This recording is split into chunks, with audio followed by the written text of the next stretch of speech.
The footsteps echoing through the hallway of the third-floor medical ward at Boston General Hospital told the story of a busy morning. Emily Harris, dressed in her white coat, was mentally organizing her schedule for the day as she made her rounds to each patient's room. She treasured the time she spent with each individual patient. "Good morning, Mr. Johnson. How are you feeling today?" Emily spoke gently to the elderly male patient while taking his blood pressure. Her smile carried the reassurance that comes from years of experience. All the patients found comfort in Emily's warm personality. Even when fatigue from the night shift accumulated in her body, Emily never cut corners. It was her belief to always do her best, both for her family and for her patients. Last night she had worked another 12-hour night shift, and when she returned home at dawn, her husband Michael and son Noah were still sleeping. She had met Michael in college, and they got married. Her husband, who worked at an IT company, had been working from home more frequently lately, spending longer hours at the house. Their son Noah had just started elementary school and was doing his best to adapt to his new environment. "Mom, don't I need a lunch today?" While preparing breakfast, Noah asked innocently. Emily hid her fatigue from the night shift while stroking her son's hair. "You have school lunch today, so it's fine. Make sure you eat properly." "Okay." "Mom, will you come home early today?" Noah's clear eyes reflected pure love for his mother. Emily felt a small pain deep in her heart. Being a nurse was a job that carried the heavy responsibility of caring for patients' lives. With frequent night shifts and emergency calls, it often meant limited time to spend with family. "I'll try my best to come home as early as possible. Do your homework with Dad, okay?" Michael was holding a coffee cup, staring at his laptop screen. "Good morning, honey. You must be tired from last night."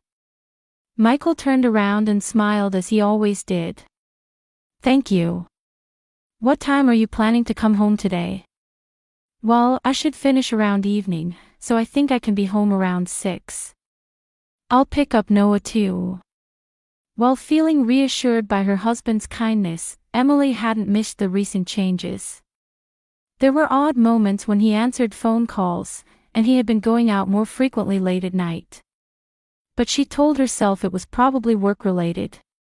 After finishing their morning preparations, on the way to take Noah to school, her son waved his hand and said, "Mom, let's go on a picnic this weekend, all 3 of us." "That sounds wonderful. Let's ask Dad about it too." Emily warmed her heart at her son's innocent suggestion, realizing anew the importance of time spent together as a family of 3. On the surface, they seemed to be living a happy family life. However, her husband's subtle changes and an inexplicable sense of unease had planted a small seed of anxiety in the corner of her heart.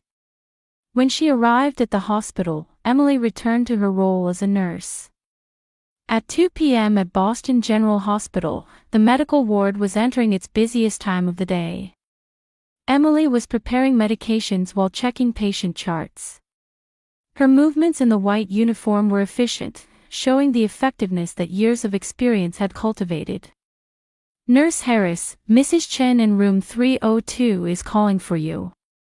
Sarah, a young nurse, called out to her. Emily lifted the medication tray and smiled. "I understand. I'll go right away." When she entered room 302, Mrs. Chen was sitting on her bed, gazing out the window. She had undergone heart surgery 3 weeks ago and was recovering well, but she felt anxious about her hospital stay away from her family. "Mrs. Chen, what can I do for you?" Emily pulled a chair next to the bed and sat down at the same eye level as the patient. This was a habit she had maintained since her younger days. She believed that to give patients a sense of security, it was important to first think from their perspective. "Well, my daughter said she would come tomorrow, but will she really come?" Anxiety seeped through Mrs. Chen's voice. Emily gently took the patient's hand. Of course she will. Your daughter is worried about you, so she'll definitely come. Until then, we'll take good care of you, so please don't worry. A look of relief spread across the patient's face. Emily treasured moments like these. She believed that not only medical technology, but also emotional care was an important role of a nurse. Thank you. Having you here gives me strength. When she left the room, Emily headed to the next patient's room. Dr. Wilson, whom she met in the hallway, called out to her. Emily, how did that case go? If you're referring to Mrs. Chin, she's becoming more emotionally stable. Her daughter is scheduled to visit tomorrow, so I think that will speed up her recovery even more. Your approach with patients is always wonderful. How's your family? Has your son gotten used to school? Dr. Wilson was a veteran doctor at the hospital who highly valued Emily's work. He was also a kind person who cared about her family. Thank you for asking. Noah has made friends at his new school and seems to enjoy going every day. My husband is working from home and helping take care of our son, which is really helpful. Emily answered with a smile, but deep in her heart, she was concerned about her husband's recent changes. However, she never showed her private worries at work. At 4 p.m., Emily took her break. She was relaxing in the staff room with her colleague Linda over coffee. Emily, you're always so kind to patients, but you must be the perfect wife at home too. Linda was a close friend she had known for over 10 years. They had been friends since nursing school and knew each other's families well. Perfect. Not at all. I'm always rushing around, and I cut corners with housework all the time. Emily answered with a wry smile. In fact, on days after night shifts, she was often too exhausted to properly prepare dinner. But Michael is an understanding husband, so he must be helping you out, right? Yes, he is. Since he's been working from home more lately, he's been taking care of Noah too, which is really helpful. Emily answered this way, but she was remembering her husband's recent behavior. It seemed like their conversations weren't as lively as before. But she told herself it was probably work stress. I'm jealous. My husband leaves all the housework to me. The kids are grown now so it's easier, but you still have little Noah, so it must be tough. It is challenging, but having my family gives me strength. I also get energy from my patients. When break time ended, Emily returned to the ward. It was time for the evening medication distribution, and she went around to each patient. How are you feeling today? Mr. Smith was hospitalized for diabetes treatment. He had no family and no visitors, but Emily paid special attention to him. Emily, thank you again today. Having you here makes this hospital brighter. Mr. Smith's words warmed Emily's heart. Words of gratitude from patients had a magical power to blow away any fatigue. At 6 p.m., Emily's shift ended. While changing clothes in the locker room, she reflected on the day. Thinking about the patient's smiles, casual conversations with colleagues, and the family waiting at home warmed her heart. While driving, Emily thought about preparing dinner. She would make something simple with the ingredients in the refrigerator. Maybe hamburgers that Noah liked. Michael would eat anything without complaining, which was helpful. As she approached home, Emily's heart swelled with anticipation. Her son's innocent smile and her husband's kind welcome home were waiting for her. No matter how tired she was, her family's presence was her support. When she stopped at a traffic light, Emily checked her cell phone. There was no message from Michael. Lately, it seemed like his contact with her had decreased, but she thought he must be busy. The next afternoon, peaceful time flowed through the medical ward at Boston General Hospital. Emily was organizing patient charts while preparing for tomorrow's night shift. Autumn sunlight streamed through the windows, and the gentle voices of patients echoed in the hallway. "Nurse Harris, Mr. Johnson in room 304 would like to start preparing for discharge." Young Nurse Sarah called out. Emily smiled and closed the chart. "I understand. I'll go right away." On the way to the room, Emily's cell phone vibrated in her pocket. Looking at the screen, she saw it was a call from home. Thinking it might be from Michael, she decided to prioritize the patient's care. The phone stopped ringing quickly. After finishing Mr. Johnson's discharge procedures, Emily returned to the nurse's station. Her cell phone rang again. This time the ringtone continued. Looking at the screen, she saw it was again from her home number. The moment Emily answered the phone, her heart almost stopped. "Mom." It was Noah's voice. However, it wasn't her son's usual bright voice. It was a voice trembling with fear, crying out. "Noah. What's wrong? What happened?" Emily's hands began to shake. Her colleagues around her turned around with worried looks. "Mom. Dad is dead. There's blood everywhere. He's not moving." Her son's scream echoed through the hospital hallway. Emily's mind went blank. She couldn't understand what was happening. "Noah, calm down. Mom is coming home now. Where are you?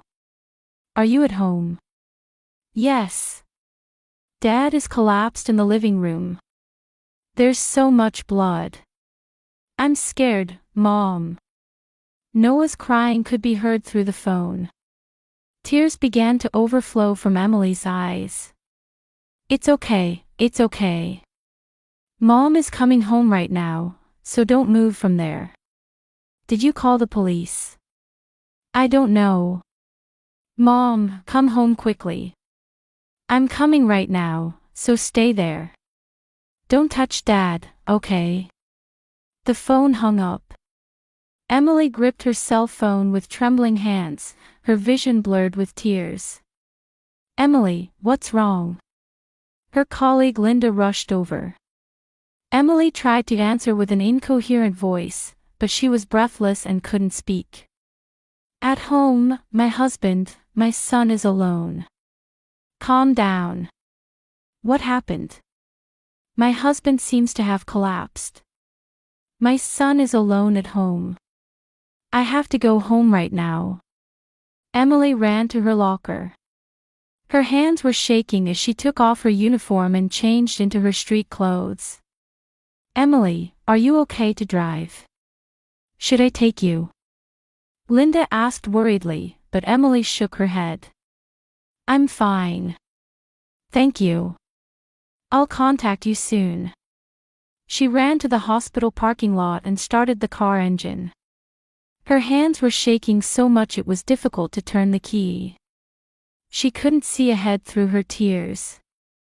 Her son's voice, trembling with fear, kept repeating in her head. Please be safe." Emily drove while crying. She covered the usual 20-minute journey in 15 minutes. She couldn't think about red lights or speed limits. All she could think about was getting back to her family. On the way, she called 911. She could hear the operator's calm voice, but it didn't register in Emily's mind. She gave the address and requested an ambulance. "Ma'am, please drive carefully. An ambulance and police car are on their way." When she parked in front of her house, Emily noticed an eerie silence. The ambulance hadn't arrived yet. The lights were on in the house windows, but she couldn't sense any human presence. "Noah! It's Mom!" Emily shouted as she opened the front door. However, there was no response. "Noah! Where are you?" The moment she rushed into the living room, Emily gasped. There were indeed bloodstains on the floor. However, Michael was nowhere to be seen. Noah was nowhere to be seen either. Noah! Michael! She ran around the entire house. The bedroom, kitchen, bathroom, no one was anywhere. Noah's toys were scattered around, and Michael's laptop was open on the table. But both of them had disappeared. Emily's knees gave out. She sat down on the living room floor, unable to accept reality. The bloodstains were definitely there. But her family was nowhere to be found. The sound of a car door closing came from the front entrance. The police officers had arrived. "Are you Mrs. Harris?" "We received a report."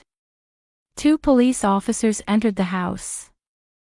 Emily answered in a trembling voice. "I got a call from my son. He said my husband had collapsed. But no one is here. The blood is there." One of the police officers began examining the bloodstains. The other questioned Emily. "What time was the call from your son?" 30 minutes ago. He was crying, saying Dad was dead. I said I'd come home right away, but where did they go?" The sound of an ambulance siren could be heard. But it was too late. There was no patient to transport anywhere. "Mrs. Harris, please calm down. Do you have photos of your husband and son? We'll start a search immediately." Emily took out her cell phone with trembling hands and showed them family photos. On the screen were the three of them smiling happily. It was a photo taken a week ago. Judging from the amount of these bloodstains, there's a possibility of serious injury. We'll also contact nearby hospitals. The police officer's words plunged Emily's heart into despair.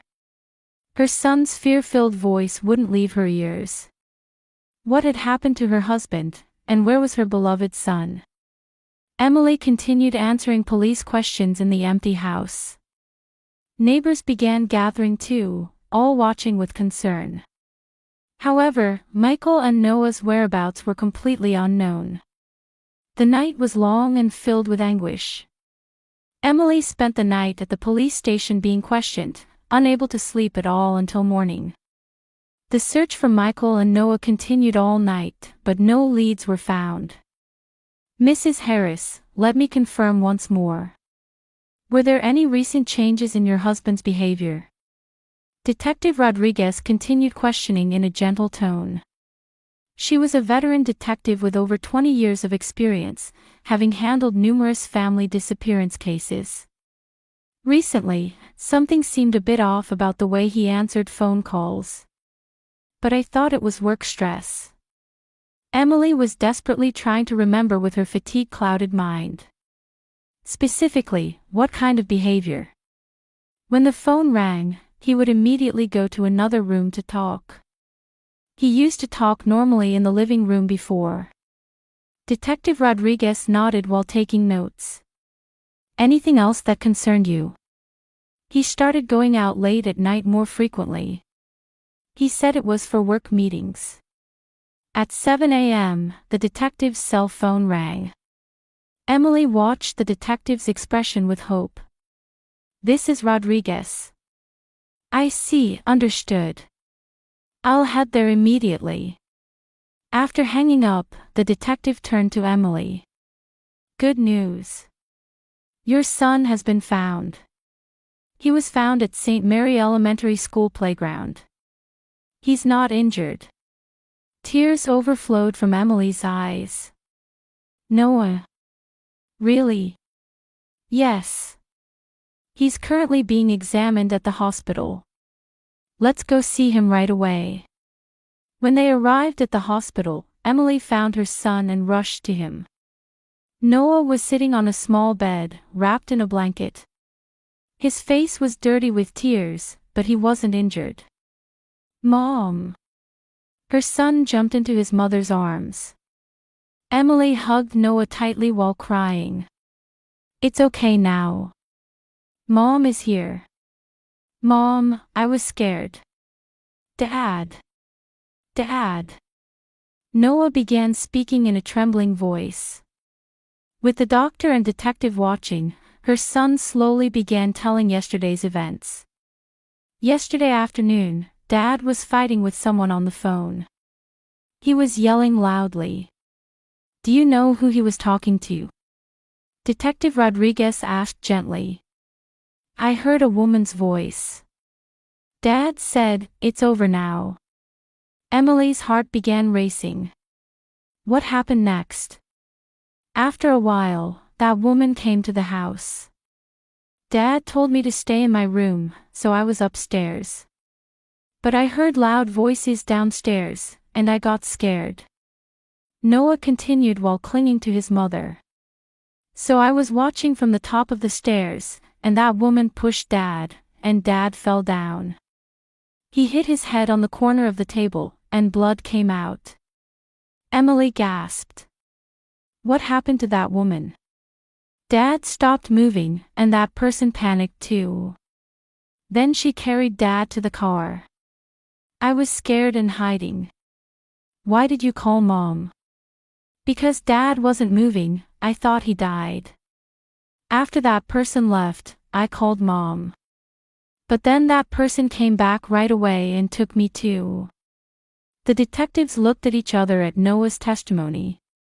What was that woman like? She had blonde hair and was tall.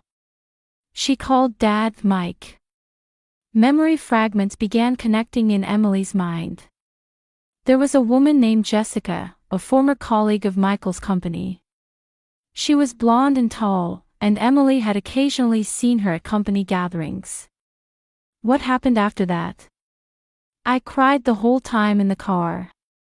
But at night, that person dropped me off near the school. She said, if you want to see Mom, wait until morning. The detective's cell phone rang again. This time it was a long conversation. After hanging up, the detective showed a serious expression. Mrs. Harris, your husband has been found. He's been taken to Massachusetts General Hospital. He's regained consciousness, but he's seriously injured. Emily felt a mixture of relief and worry. Can I see Michael? Yes. However, police questioning will also be necessary. In the hospital's intensive care unit, Emily was reunited with Michael. Her husband's head was wrapped in bandages, and his face was pale. Emily.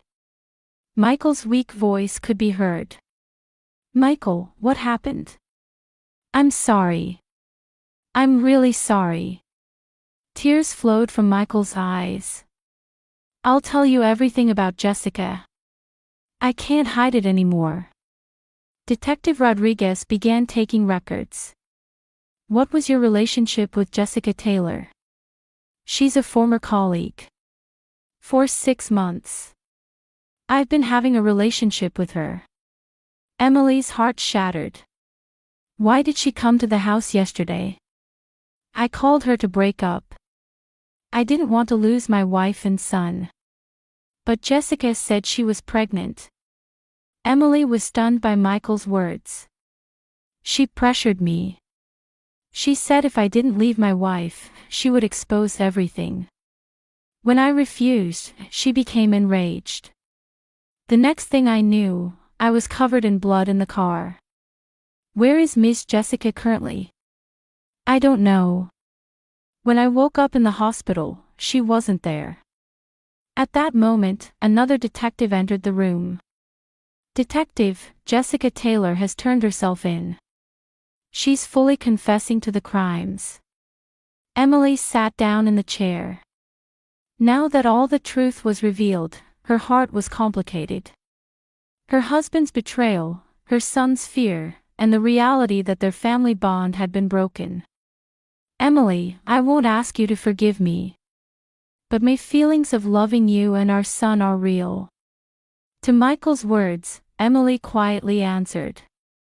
I can't say anything yet. I want to put Noah first. When she left the hospital room, Emily was reunited with Noah in the hallway. Her son was waiting, accompanied by his grandmother. Mom, is Dad okay? Dad will get better.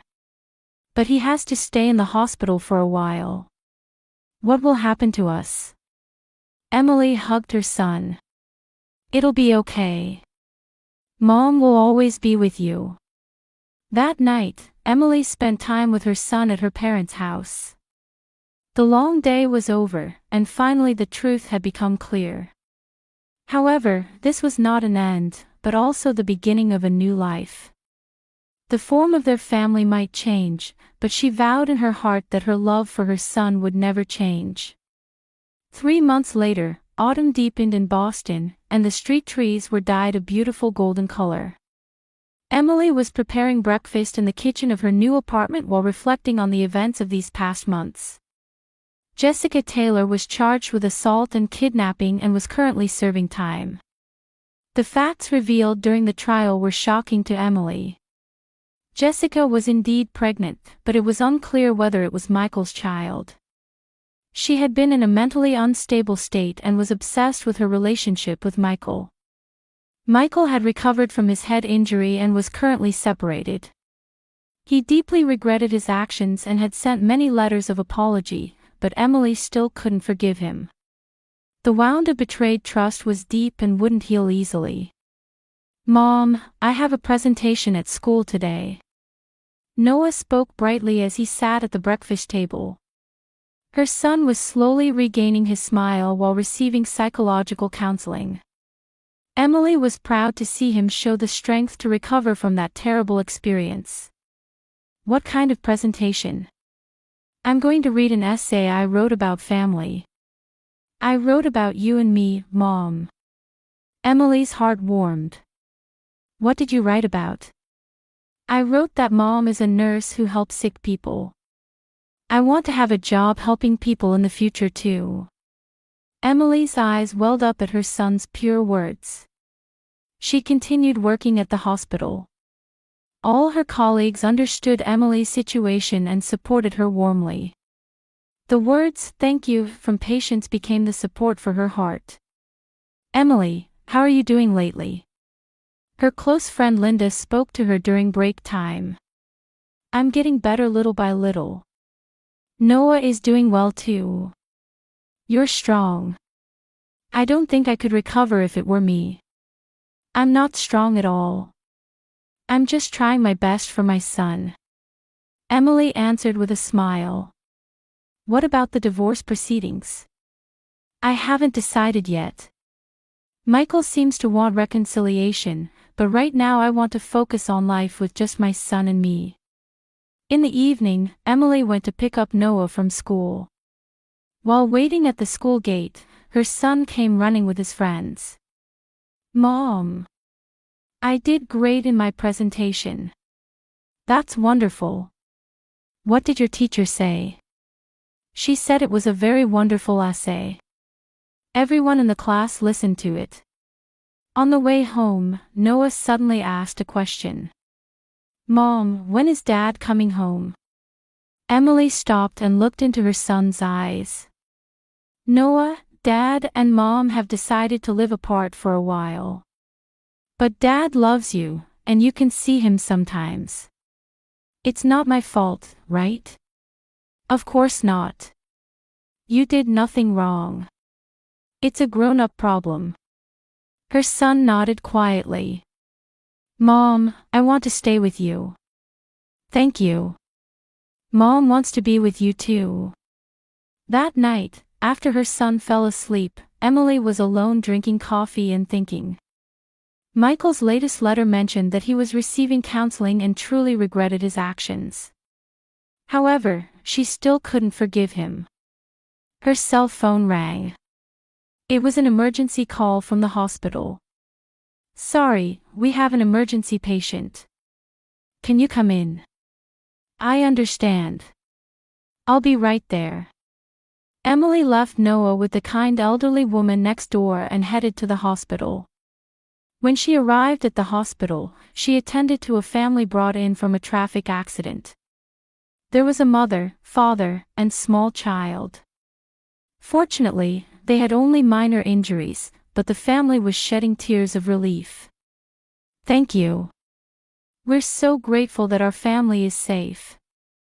Listening to the father's words, Emily once again felt the importance of family.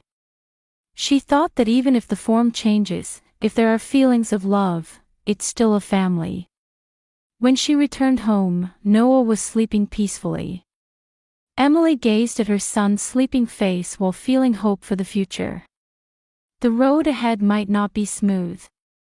However, she had positive feelings about the new life she would walk with her son.